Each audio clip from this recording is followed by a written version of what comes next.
前面講產先講，歡迎收睇本期嘅生活調查團，我係嘉嘉。嗱，記得送就係有一台運作緊嘅非常之普通嘅洗衣機，但係話佢普通咧又唔普通喎。點解？千祈唔好衝佢啊！如果唔係，後果好危險啊！唔係因為佢運作緊，而係因為佢嘅外壁咧係帶電㗎。唔信啊，即刻插俾你哋睇。嗱，睇唔睇到啊？我哋嘅儀表上面咧係已經有數字跳動，亦即係話上面係帶電流㗎。大家係咪覺得好奇怪咧？點解好地地嘅一個洗衣機外壁上會帶電？而更加奇怪嘅就係咁樣嘅情況，可能分分鐘係發生喺你哋嘅身邊啦。近年嚟不斷出現有人因為用洗衣機被電死嘅新聞。2015年4月，南安市水頭鎮潘龍街一個3歲嘅小朋友掂到洗衣機，竟然觸電而亡。2013年3月，北浦一名女仔為新間沖涼嗰陣，同樣觸電死亡。呢啲新聞聽完都令到人毛骨悚然，洗衣機係咪真係會電死人呢？俾洗衣機電到咧，的而且確係好嚴重嘅事情喎。不過喺調查之前呢，我哋首先都係搞清楚點解洗衣機會漏電啊。當然，第一種呢，就是主要是因為我們長時間使用的時候，那個洗衣機的一個震動，然後導致那個接地線有鬆動，碰到那個外殼，然後我們在摸這個金屬外殼的時候呢，會有觸電的感覺。專家話俾我哋聽，洗衣機漏電嘅第一種原因係洗衣機電線嘅表皮脫落，導致地線直接接觸洗衣機金屬體，從而導致洗衣機外殼帶電。不過講到呢度，我就有疑問啦，乜嘢係地線先？首先，這個線是一般是左零右火，左邊是零線，右邊是火線。然後這上面這個呢，就是所說的地線。地線是為了防止我們抽電，還有一個就是電路在有損壞的情況下，多餘的那個電流會直接導向這個，然後導向大地，防止我們在操作過程中產生漏電。洗衣機插頭一般有3條線，大家而家見到呢，最上面嘅呢一條就係地線啦。地線嘅設計就係防止電線故障嗰陣，多餘嘅電流可以通過地線流向大地，防止我哋喺使用電器嗰陣觸電。洗衣機漏電嘅第一種原因我哋就知道啦，咁第二種原因係乜嘢呢？第二種是那個電路破皮，是因為我們平時在洗衣服的時候，把那個插座來回扯動，然後導致那個在接線處呢有一個皮就是來回折壓，然後導致那個表皮破了，然後碰到那個外殼。導致我們在洗衣服的時候，然後碰到這個外殼，有一種觸電的感覺。專家話俾我哋聽，洗衣機漏電嘅第二種原因就係由於我哋長期拉動洗衣機嘅插頭，容易導致洗衣機接線嗰陣表皮脫落，電線接觸到洗衣機內嘅金屬體，導致洗衣機漏電。專家解釋得非常之專業啊！不過對於我哋普通觀眾嚟講咧，可能會有少少難以理解。唔緊要嘅，咁跟住落嚟啦，我哋將會通過一個實驗俾大家清晰咁睇到究竟洗衣機漏電嘅過程係點樣嘅。而家企喺我身邊嘅呢一位咧，就係結識100嘅范工，咁陣間就會由范工為我哋演示洗衣機漏電嘅過程。咁下面咧就麻煩范工你啦。好嘅，冇問題。嗱，下面咧我哋洗衣機嗰個漏電咧，做一個方式咧俾大家睇睇嗰個效果係點樣嘅。我哋用咗一個電筆嚟測試。我哋嘅師傅喺呢一次實驗當中，需要用到2種嘅測電筆。等陣佢就要模擬喺地線表皮脫落嘅情況之下，洗衣機會點漏電。下面咧我哋模擬做一個實驗咧，就試一試呢個電線嗰個脫落同埋呢個甩皮接觸到呢個洗衣機嘅金屬外殼會有啲咩後果。我哋嘅師傅俾我哋展示咗一條表皮脫落嘅地線，並且將地線連接到洗衣機金屬體，睇下會發生點樣嘅情況。呢個咧就係地線啦，直接咧接到嗰個金屬外殼啦。我哋睇睇呢個洗衣機個外殼，睇睇佢有冇漏電。我哋用電包嚟做一個測試。而家咧再換過一種電筆咧，係帶嗰個數值嘅，直接量一量睇呢個電筆，呢個洗衣機外殼嗰個電壓去到幾多？通過測電，我哋發現呢一台洗衣機外殼嘅電壓係220伏。咁如果我哋人體接觸呢一種嘅外殼，會發生點樣嘅情況呢？啱先咧量咗個電壓係220伏，比我哋人體嗰個承受電壓36伏係高好多倍。如果我哋人咧着嗰個冇着鞋或者係嗰個鞋濕咗水嘅，摸到洗衣機咧就會有生命危險啦。如果喺呢個時候我哋唔着鞋或者隻鞋整濕咗，就會發生觸電嘅情況啦。呢個時候就會有生命危險。哦，原來係咁嘅。喺地線損壞嘅情況下咧，洗衣機的而且確會存在漏電嘅可能喎。但係好地地嘅洗衣機，點解無啦啦地線會壞咗嘅咧？地線脫落一般的有2種，一種是因為我們這個機器、這個設備本身是有維修過的，就是我們在安裝的時候師傅忘記了把這個地線忘記裝。還有一種就是在設備本身震動導致它螺絲脫落。使用已經好耐嘅洗衣機，洗衫嘅時候震動會比較大，呢個時候洗衣機嘅地線表皮就好容易脫落啦。咁頭先咧，范師傅就同我哋演示咗地線裝置損壞嘅情況下咧，係會產生漏電嘅情況㗎喎。咁師傅啊，除咗地線裝置損壞會有漏電嘅情況發生之外，仲有冇其他嘅情況都有可能會引起呢個洗衣機漏電？可唔可以再同我哋演示一下呢？好嘅，冇問題。我哋嘅欄目組隨後又準備咗另外一台洗衣機，呢一台洗衣機已經被使用咗2年，等陣我哋再睇下究竟邊種情況會引起洗衣機漏電。我哋而家咧就用呢個地線咧，就直接咧就係模擬放到電機呢度嗰個外殼，睇佢個漏電個情況係點樣。而家師傅就俾我哋模擬嘅係洗衣機電極，亦就係接電嗰條老花，電線暴露直接接觸到金屬外殼。我哋接落嚟睇下發生點樣嘅情況。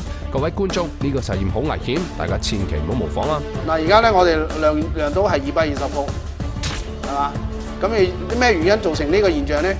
呢個係電機嘅電線時間長咗老化脫落，同埋嗰個金屬線圈短路產生漏電影響嘅。我哋測試發現呢個洗衣機嘅外殼嘅電流量同啱先一樣，都係220伏，同樣對人體有巨大危害。原來地線損壞又或者係洗衣機當中嘅電線短路咧，都有可能會造成洗衣機漏電嘅喎。咁喺日常嘅生活當中，點樣先至可以避免呢種漏電嘅情況發生呢？第一個是將老化的密封圈給它更換掉，防止漏水。然後第二個辦法就是將那個老化，因為那個洗衣機的外殼都是鐵的，我們要將裡面老化的電器元件更換了，防止它漏電。還有第三種辦法就是將皮帶輪或者是皮帶更換，擦乾之後再裝上去。專家建議我哋使用超過2年嘅洗衣機就要注意啦，而且佢仲俾我哋介紹咗3種方法。第一個方法就係更換密封油，防止漏水；第二種就係更換老化嘅電器元件，防止電流外露；第三個方法就係更換洗衣機內嘅皮帶。所以話大家使用舊洗衣機嘅時候一定要注意安全。不過呢，除咗漏電之外，仲有一件事需要引起大家嘅注意，究竟係乜嘢呢？喺冬季洗衣機要小心啦，有一種衫被掉入洗衣機，竟然會令你嘅洗衣機直接報廢。洗衣機並唔係所有衫都可以洗㗎，究竟點樣嘅衫係洗衣機嘅大忌？氣體積集到一定嘅程度，會導致洗衣機內壁撕裂。全片講，查咗先講，生活調查團接住落嚟繼續為你調查。嗱，冬天衫咧就又大件又重喎。如果話齋用手洗啊，真係洗到隻手都巢晒皮、甩晒皮咧，都未洗完。所以咧就唔理3721啦，冚唪唥咩衫咧都懟晒落個洗衣機度。但係若然話咧，你乜嘢衫都掉落洗衣機嘅話，分分鐘你嘅洗衣機就會變成咁樣啦。哇！呢個內壁裂成咁，大家睇下呢度。呢度仲有呢度啊，全部都裂開晒，睇嚟真係好似經過咗爆炸咁噃。咁究竟係咩嘢引起洗衣機發生咁劇烈嘅反應呢？查實係咁樣嘅。喺節目開始之前呢，我哋就用呢一部洗衣機洗咗某一種材質嘅衣物，而且呢一種材質嘅衣物咧，亦都係我哋冬天經常着到嘅，所以就令到個洗衣機咧產生咗撕裂啦。咁究竟係乜嘢材質嘅衣服咁犀利，可以令到洗衣機都洗爛埋呢？大家唔係以為呢種現象好個別啦，相信好多人嘅手機而家俾一條洗衣機會撕裂嘅消息刷屏。呢一篇微信嘅文章提到，喺冬季嘅時候，洗衣機絕對唔可以洗某種衫，否則會有危險。嗱，節目睇到呢度咧，相信電視機前面嘅街坊應該都心生疑慮㗎啦。究竟乜嘢衫咁犀利，可以連洗衣機都洗得爛嘅呢？咁不如聽聽街坊係咩意見啦。我哋嘅欄目組為各位街坊準備咗3件大家喺冬季嘅時候經常會洗嘅衫 ：A. 棉衣 ，B. 牛仔衣 ，C. 羽絨服。棉衣的。為什麼覺得是棉衣呢？因為那個棉花容易堵塞那些毛孔啊。是吧？羽絨服嗎？牛仔褲是嗎？棉衣。牛仔衣 B 咯。B 啊，牛仔褲啊。因為它硬㗎，應該是。哦，因為牛仔褲硬是吧？對。大多數都認為牛仔衣導致洗衣機撕裂，亦都有人認為係棉衣。究竟街坊朋友估得啱唔啱呢？嗱，馬上我哋要進行實驗㗎咯。不過喺實驗之前呢，就要再一次提醒大家，呢個實驗咧係具備一定嘅危險性，大家切勿模仿啊！我哋嘅欄目組隨機又請嚟咗范師傅，而且仲準備咗一個直筒式洗衣機。等陣我哋就會將棉衣、牛仔衣同羽絨服放入個洗衣機嗰度，睇下洗衣機分別會發生點樣嘅情況。我哋首先嚟睇下牛仔衫嘅情況。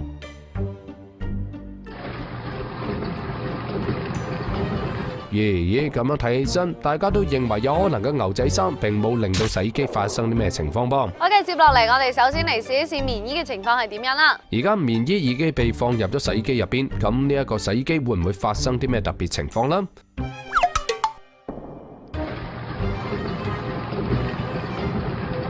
等咗一段時間，洗衣機仲係冇事。啱先我哋用咗棉衣，結果呢洗衣機仲係冇發生咩情況。接住落嚟就剩翻羽絨服啦。嗱，大家睇下我手上拎住呢件羽絨服啦，摸起身咧就軟腍腍啦，而且亦都冇乜硬物嘅喎。咁究竟有冇可能導致洗衣機產生撕裂嘅呢？咁如果兇手都唔係佢嘅話，咁可能就係其他衣物喺度作怪咯噃。好啦，而家羽絨服已經被放入洗衣機入邊，咁等陣究竟會發生咩情況呢？我哋先睇下呢一台洗衣機。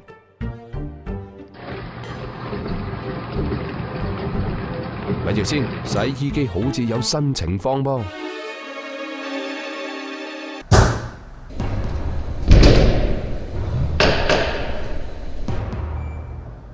將羽絨服放入洗衣機之後，洗衣機竟然發生咗劇烈震動。哇！我哋都仲未開始揈乾啫，洗衣機就開始震啦，伴隨住巨大嘅響聲。咁而家呢個洗衣機內壁發生咗咩情況呢？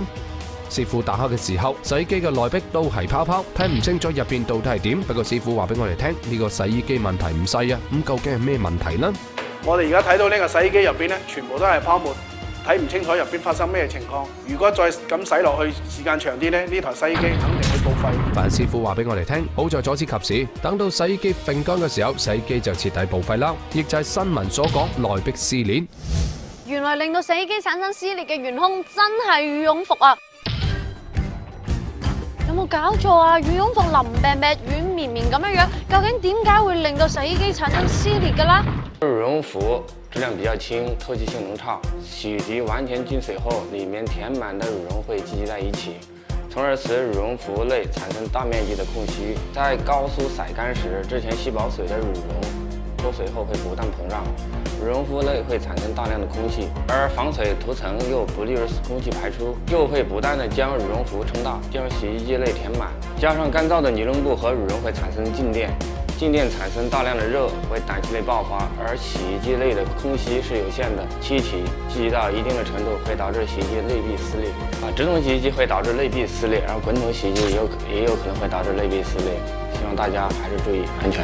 大家注意啦，將羽絨服放入洗衣機之後，伴隨住高速揈乾，羽絨服會不停咁膨脹，最後引起洗衣機撕裂。咁講嘅話，即係啲羽絨服係唔可以放入洗衣機入邊洗啦。但係着完啲羽絨服污糟咗嘅話，唔通要用手洗啊？咁咪洗到成隻積咁。羽絨服清洗的時候，最好是選擇乾洗。如果一定要用洗衣機清洗的話，首先要確定咱們這個洗衣機有沒有洗羽絨服這個功能。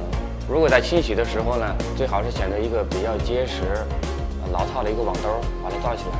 清洗羽絨服最好仲係選擇乾洗。如果確實要用到洗衣機，最好先確定洗衣機有冇清洗羽絨服嘅功能。另外，專家仲提醒我哋，將羽絨服放入洗衣機之前，最好先將羽絨服放入個袋度，然後再放入洗衣機入邊。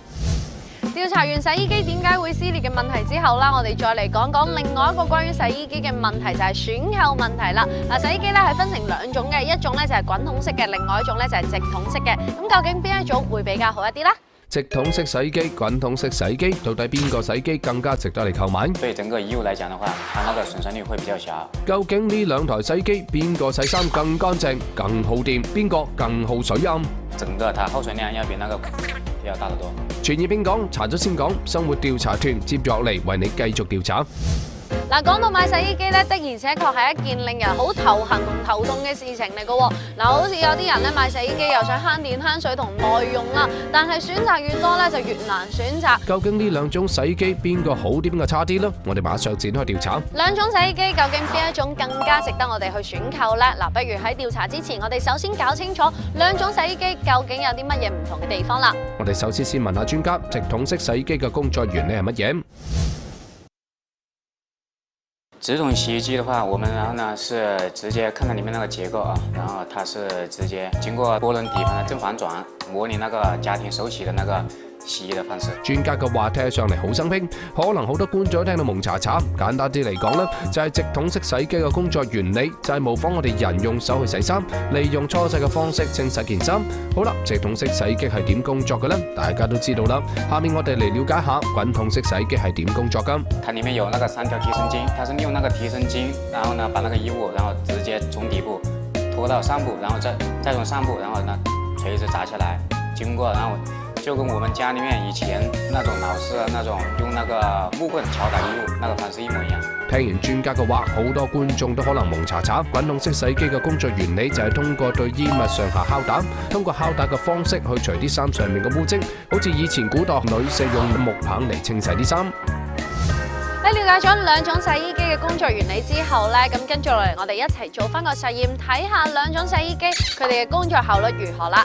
我哋嘅欄目組揾到一台直筒式洗衣機，一台滾筒式洗衣機，佢哋嘅價格大致相同，處於同一個檔次，然後對佢哋嘅洗衣效率、慳水同慳電3方面一一測評。咁跟住落嚟，我哋首先要調查嘅，亦都係大家最為關心嘅，就係兩種洗衣機邊一種咧，先至可以將啲衫洗得更加乾淨啦。咁直筒式洗衣機仲有滾筒式洗衣機呢兩種洗衣機，邊種可以將啲衫洗得更乾淨啦？而家台面上咧就放住咗兩件一模一樣嘅衫，咁陣間咧我會用呢一個油畫筆喺兩件衫同樣嘅地方咧就畫上重重嘅一筆，跟住放喺兩種唔同嘅洗衣機，直筒同埋滾筒洗衣機當中清洗，睇下邊一個咧先至可以洗得更加乾淨啦。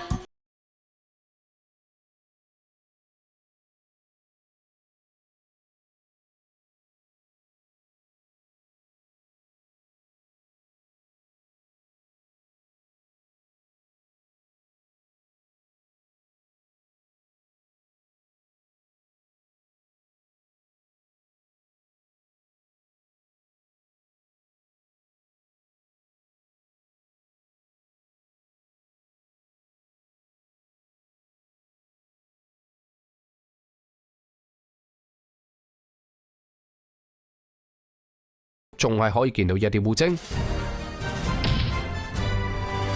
洗衣機除咗要洗得乾淨啲衫之外咧，仲要慳水先至得嘅。咁唔知兩種洗衣機直筒同埋滾筒邊一種更加慳水啲呢？而家我哋準備咗兩個同樣容積嘅水桶，仲有兩堆衫，兩堆衫嘅重量都係2.4千克左右。等陣我哋嘅師傅就會同時啟動呢兩台洗衣機，睇下結果會係點。好啦，而家20分鐘嘅時間過去啦，等我哋一齊嚟睇下呢兩台洗衣機嘅用水情況。而家我哋嘅工作人員將兩台洗衣機所用嘅水放喺面盤上面，然後再睇下邊盤水嘅重量更重，就可以知道呢兩種洗衣機邊個洗衣機嘅耗水更大啦。通過實驗，我哋發現直筒式洗衣機耗水係5.4千克，滾筒式洗衣機嘅用水係3.1千克。咁我哋係咪可以講明直筒式洗衣機更加耗水呢？直筒洗衣機的話，我們洗衣物的時候都會是直接把衣物直接浸泡在水中，蓋過衣物，這是一點。還有一個的話呢，就是說整個直筒式洗衣機，它在清洗的過程當中的話，它自動程序它會自帶漂洗啊到脫水，直接按程序來分的話，它會直接循環3次。按照這個直接來算的話，整個它耗水量要比那個滾筒洗衣機要大得多。直筒式洗衣機嘅工作程序比較多，大致分為洗定、漂洗仲有脫水，而且呢個程序一般會自動循環3次，而滾筒式洗衣機一般就唔會咁麻煩，一次就夠啦，所以直筒式洗衣機就更加耗水。好啦，了解完清潔程度同埋耗水程度之後，接落嚟仲有大家更加關心嘅問題。跟住落嚟啦，我哋就一齊睇下兩種洗衣機佢哋嘅用電情況啦。嗱，一部洗衣機放喺屋企咧，至起碼1個星期都會洗1到2次嘅。咁若然話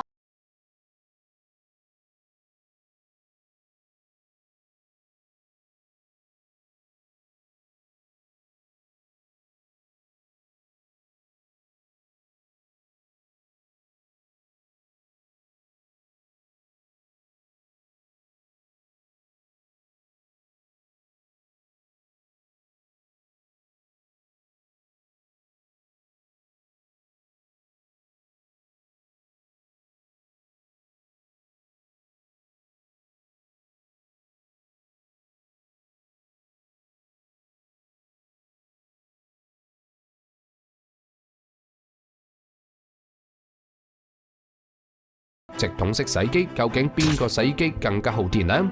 耗電的幾個要點的話，第一，喺冬季用洗衣機嘅時候，我哋仲要注意啲乜嘢啊？